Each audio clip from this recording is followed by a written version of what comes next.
duraan dursee jaalantoota fi kabajamtoota qophii tana baga nagaan gara chaanalii tanaa uffisiisan jedha.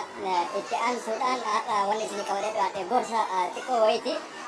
Gorsi kun ammoo kan ilaallatu warra biyya alaa jiruu fi keessattuu warra Awurooppaa keessa argamtan gorsa xiqqoo isin dabarsuu fedheeti.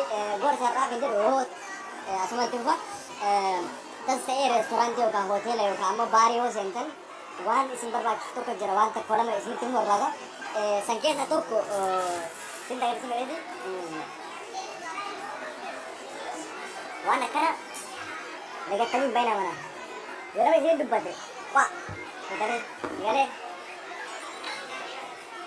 waan akkana hin dagatina dhakaa akka hin daganne dhakaa qabadhaatti baha mana baha dhakaa karaarra soqaati ammoo nama waloo kan gara dhakaa walii gadi soquu isin barbaadu beekani kiisuma keessa wal buufutanii dirqam Allah kanuma isin barbaadeeti baay'ee galatoomaa halkan gaarii